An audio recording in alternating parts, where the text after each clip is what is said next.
T'as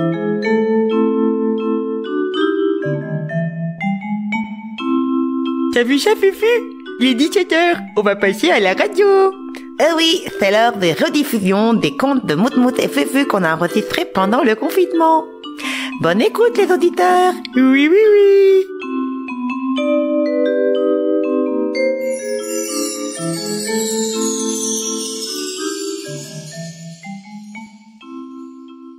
Chers auditeurs, bonjour. Ou bonsoir, ça dépend quand est-ce qu'ils t'écoutent. Oui, même ou bon matin, ça se trouve, ils écoutent ça le matin. Oui, bon, très bien. Ça fait un moment qu'on ne vous avait pas raconté l'histoire, alors on a décidé de s'y remettre, malgré le déconfinement. Oui, oui, oui. Mais cette fois-ci, on a enlevé de livres. Effectivement, on va laisser Pierre Griparis un peu de côté pour changer un petit peu et vous lire une histoire d'un livre de mythes et légendes. Et là, on va vous lire l'histoire du singe qui voulait être roi. Alors, bonne écoute à vous. Non mais vous, mais n'importe quoi. C'est pas bonne écoute à vous, c'est bonne histoire à vous. Bah oui, évidemment. T'as toujours dit bonne histoire à vous. Pourquoi ça changerait? Ah oui, pardon. Bonne histoire à vous. Et oui, hein, ça fait du bien de se remettre au travail un peu, parce que nous, là, on commençait à s'ennuyer, hein, Fufu? Bah, c'est sûr que c'est bien joli, et maintenant, Zou, elle peut sortir, elle va avoir ses copains, et puis nous, on moisit sur notre fauteuil, là, hein. Heureusement que les enfants ont commandé des nouvelles histoires. Sinon, elles nous auraient oubliés dans un trou. Non mais n'importe quoi, vous, hein. Attention, on n'en fait plus si vous continuez. Non, on va faire cette histoire-là, c'est parti. Les Chinois racontent beaucoup d'histoires, ayant pour héros un singe dénommé Sun Wutsu. Et oui, et même que c'est lui, la base de Dragon Ball Z, c'est ce singe-là. Exactement, et là, ce sera moi qui va faire le singe. Ce singe-là était sorti d'un œuf au sommet d'une montagne sur la rive orientale de l'océan. Bien qu'il ne fût qu'un singe, un magicien lui avait enseigné tous les secrets de son art. Et Sun était capable de prendre 72 formes différentes, comme de franchir 60 000 kilomètres en un seul bond. Eh oui, je suis trop fort. Au début, Sun n'était pas quelqu'un de désagréable. Grâce à lui, les singes de la terre entière s'étaient organisés en une seule armée. De ce fait, n'ayant plus personne à combattre, il vivait en paix. Mais cette victoire lui monta à la tête. Il commença à avoir les chevilles enflées. Premier méfait, il déroba une épée magique au dragon roi de la mer orientale et se mit à faire l'idiot de 1000 façons. S'enivrant au cours d'un banquet, il s'éveilla en enfer. Là, il tua les 2 diables qui le gardaient et raya son nom dans le grand livre de la mort. Ainsi, il ne pourrait plus jamais mourir. On l'envoya au paradis où il s'occupa des écuries. Il ne tarda pas à se fatiguer de cette tâche, cassa l'un des murs du paradis et revint sur terre. Dieu et déesse furent bientôt en rage contre lui. L'armée du ciel tout entière le prit en chasse. Il eut beau combattre vaillamment, prendre ses 72 formes différentes, il fut capturé et condamné à mort. Mais, comme il ne pouvait pas mourir, on décida à la place de le faire tomber dans le haut fourneau d'un célèbre sorcier nommé Lao Tzu.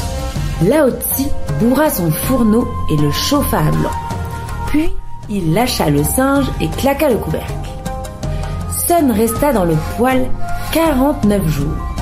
Ensuite, profitant que personne ne le voyait, il souleva le couvercle et sortit. Mais il avait eu le temps de devenir rouge de colère. Empoignant son épée magique, il se proclama roi des cieux et menaça de tuer tout le monde. Je suis le roi des cieux, attention, méfiez-vous de Sun le singe. L'auguste personnage de Jade, qui gouvernait le ciel, ne savait plus que faire. Il ne pouvait pas tuer le singe, ni le garder prisonnier. Alors, désespéré, il appela à son secours le seul être qui soit plus puissant que lui, mais aussi plus puissant que tout et que quiconque dans l'univers, le Bouddha. Moi je sais qui c'est Bouddha, et oui, parce que moi je suis déjà allé dedans. Comment ça, Moutmout? On va pas dans Bouddha? Eh ben si, et oui, nous, avec Fufu, on est allé au voyage au Japon, et on est rentré dans une énorme statue de Bouddha, tellement grand qu'on pouvait rentrer dedans. Ah oui, c'est vrai, effectivement. C'est vrai que, oui, c'est vrai qu'on a fait ça. Enfin bon, revenons à l'histoire. Le Bouddha vint et demanda au singe à quoi rimait toute cette agitation. « Je veux être roi des cieux !» déclara Sun. « Penses-tu que tu sois prêt à assumer une telle fonction ?» demanda Bouddha avec un soupir. « Absolument !» affirma le singe. « Je suis prêt à tout. Sais-tu par exemple que je peux prendre 72 formes différentes et que je peux franchir 60 000 kilomètres d'un seul bond? Je parie que tu n'es pas capable d'en faire autant. Tu te crois donc plus puissant que moi? Renchérit le Bouddha. Évidemment. Non mais pour qui se prend ce singe-là? Dis donc, tu parles à Bouddha, c'est pas n'importe qui. Et c'est moi qui fais Bouddha. Eh bien, c'est ce que nous allons voir, mon petit ami. Montre-moi jusqu'où tu peux sauter, mais afin de bien prouver ton exploit, inscris ton nom sur le sol à l'endroit où tu le toucheras. Le singe inspira profondément, s'accroupit et s'élança dans les airs de toutes ses forces. Ce fut un bond fantastique. Il perça les nuages et poursuivit sa trajectoire dans l'espace, plus loin que les planètes, plus loin que le système solaire, au-delà des étoiles. Il finit par atterrir au milieu d'un désert immense. Juste devant lui, 2 grands sillons se coupaient. Aucune végétation n'était visible de nul côté. Tout ce que Sun pouvait voir était un enchevêtrement incroyable de lignes qui se croisaient et s'entrecroisaient. Il ne comprenait pas ce que c'était, mais il était formidablement content de lui-même. Après avoir signé le sol de son nom, avec un splendide paraphe, il fit le chemin en sens inverse. « Pas mal, » dit le Bouddha. « Pourtant, je suis sûr que tu peux faire encore mieux. Que dirais-tu d'un nouvel essai? Cette fois, tente ton maximum. Donne tout, le singe. »« D'accord, » acquiesça le singe. Il s'enfla tellement qu'il ressemblait plus à une grenouille qu'à un singe. Puis il se mit en boule et se catapulta comme si ses 2 jambes étaient de vrais fusées. Cette fois-ci, il traversa l'univers à une telle vitesse qu'on le vit à peine passer. Non seulement il sortit du système solaire, mais il franchit encore les 5 piliers rouges qui marquent les limites de la création. Quand il atterrit, il se trouvait au bord d'une falaise parfaitement circulaire. Juste en dessous s'ouvrait un précipice blanc. Au-delà s'étendaient les ténèbres. L'altitude lui donnait le vertige, mais il parvint tout de même à signer son nom avant de repartir. « Et voilà !» annonça-t-il au Bouddha en ricanant de joie. « j'ai prouvé que j'étais plus puissant que quiconque, et même que toi, car tu serais incapable de sauter aussi loin, c'est certain. Seul Sun le singe peut accomplir un tel exploit. » Pour la première fois, le Bouddha se mit en colère. « Vilaine créature !» cria-t-il. « Regarde ici l'étendue de ta vanité. » Il lui tendit sa main avant de reprendre. « Tu vois, tu as signé 2 fois ton nom sur ma main droite.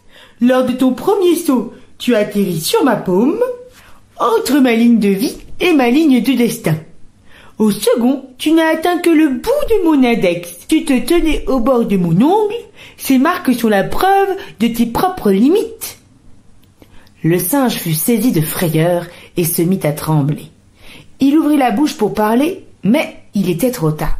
Le Bouddha l'empoigna et l'enferma sur une montagne magique. Le malheureux singe y resta jusqu'au jour où il comprit la démesure de ses ambitions. Car si un singe peut gouverner le monde, seul le Bouddha est capable de régner sur les cieux. Et voilà, j'ai fini. Ah bah en tout cas, ce qui est sûr, c'est qu'en ce moment, on est bien en train de voir qu'il y a des singes qui gouvernent le monde. Ça, moi, je suis d'accord avec l'histoire. Oui, là, t'as raison, mon petit Fufu. Et on a oublié de vous dire, c'était une légende chinoise.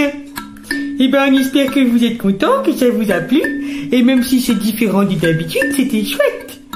Oui, même si, bon, je me suis un peu fait ratatiner par Bouddha, j'ai quand même pu faire un saut démentiel. Eh ben, écoute, on espère qu'on arrivera à convaincre Lou de continuer à faire les histoires des contes et légendes pour te raconter plein d'autres légendes d'autres pays. Oh oui, Chou, dis oui, s'il te plaît. Oui, ben, on va voir si on trouve le temps, mais peut-être. Allez, à bientôt, bonne nuit, et bonne journée, et bonne soirée, et bon appétit, bien sûr. Bisous, bisous.